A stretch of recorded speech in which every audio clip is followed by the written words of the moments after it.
வணக்கம் நேயர்களே. சுந்தரராஜன் இயக்கத்தில் இளையராஜா இசையமைப்பில் மைக் மோகன், பூர்ணிமா ஜெயராம், எஸ்வி சேகர், கவுண்டமணி மற்றும் பலர் நடித்து 1982ஆம் ஆண்டு வெளிவந்து வெள்ளி விழா கண்ட திரைப்படம் தான் பயணங்கள் முடிவதில்லை. 1982 பிப்ரவரி 26ஆம் தேதி இந்த திரைப்படமானது வெளிவந்துச்சு. இந்த பிப்ரவரி 26 இந்த திரைப்படத்தினுடைய நினைவுகளை அந்த படத்தில் நடிச்சிருந்த எஸ்வி சேகர் அவர்கள் நினைவு கூர்ந்து ஒரு முக்கியமான பதிவை தன்னுடைய எக்ஸ் தளத்தில் போட்டிருக்காரு. அந்த பதிவு தான் இப்போ சமூக வலைதளங்களில் ரசிகர்கள் மத்தியில் ரொம்பவே வைரலாக பரவிக்கிட்டு இருக்கு. இந்த திரைப்படம் வெளிவந்து கிட்டத்தட்ட 42 ஆண்டுகள் ஆகுது. இளையராஜாவினுடைய இசையில் அமைந்த அனைத்து பாடல்களுமே சூப்பர் ஹிட் பாடல்களாக அமைஞ்சது.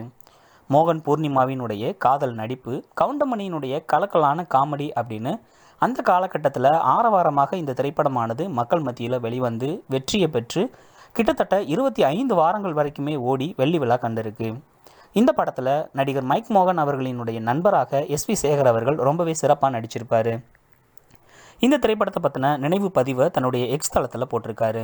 அதில் என்ன சொல்லியிருக்காரு அப்படின்னா, நானும் மோகனும் ஃபிலிம் சேம்பரில் படம் பார்த்துட்டு வந்து பேசும்போது இந்த படம் ஒரு 4 வாரம் மட்டுமே ஓடும் அப்படின்னு பேசிக்கிட்டு இருந்தோம். ஆனால் எங்களினுடைய கணிப்பை பொய்யாக்கி 25 வாரங்கள் ஓடி வெள்ளி விழாவை கண்டிருக்கு இந்த திரைப்படம். இன்றைக்கு வரைக்குமே ராஜாவினுடைய இசையில் ஒவ்வொரு பாடல்களுமே பேசப்பட்டுக்கிட்டு இருக்கு. சுந்தரராஜன் அவர்கள் ரொம்பவே அருமையான ஒரு படைப்பை கொடுத்துருக்காரு. இந்த படத்தில் எனக்கு பேசின 15,000ல் படத்தினுடைய மீதியை தயாரிப்பாளர் அவர்கள் ரிலீஸுக்கு முதல் நாள் தான் எனக்கு கொடுத்தாரு. அதனால் இந்த படம் எனக்கு ரொம்பவே மறக்க முடியாத ஒரு படமாக அமைஞ்சது. வீட்டுக்கு வந்து எண்ணி பார்க்கும்போது அதில் 1,500 ரூபாய் அதிகமாக இருந்துச்சு. அதை போய் திரும்ப நான் அந்த தயாரிப்பாளர்கிட்ட கொடுத்து எனக்கு பேசின பணம் போதும் அப்படின்னு சொல்லிட்டு வந்தேன். அதனால் என்னுடைய வாழ்க்கையில் இந்த திரைப்படம் ரொம்பவே முக்கியமான ஒரு திரைப்படம் அப்படின்னு எஸ்வி சேகர் அவர்கள் சொல்லியிருக்காரு. சுந்தரராஜன் அவர்கள் தமிழ் சினிமா திரையுலகத்தில் 80 மற்றும் 90களின் காலகட்டத்தில் முன்னணி இயக்குனராக வலம் வந்து தமிழ் சினிமாவினுடைய உச்ச நட்சத்திரங்களான ரஜினிகாந்த், சத்யராஜ், பிரபு உள்ளிட்ட பலரையும் வைத்து ஏராளமான திரைப்படங்களை இயக்கியிருக்காரு. அவருடைய இயக்கத்தில் வெளிவந்த முதல் திரைப்படம் தான் பயணங்கள் முடிவதில்லை. அந்த காலகட்டத்தில் வெளிவந்து இளைஞர்கள் மத்தியில் ரொம்ப பெரிய வரவேற்பை இந்த திரைப்படமானது பெற்றது.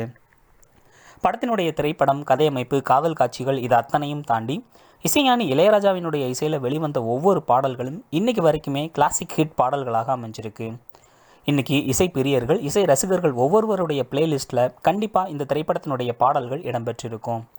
குறிப்பாக சொல்லணும் அப்படின்னா, வைரமுத்து அவர்களினுடைய வரிகளில் இளைய நிலா பொழிகிறது அப்படிங்கிற பாடல் இன்றைக்கு வரைக்குமே இளைஞர்களினுடைய ஃபேவரட் பாடலாக காலம் கடந்தும் பேசப்பட்டுக்கிட்டு இருக்கு.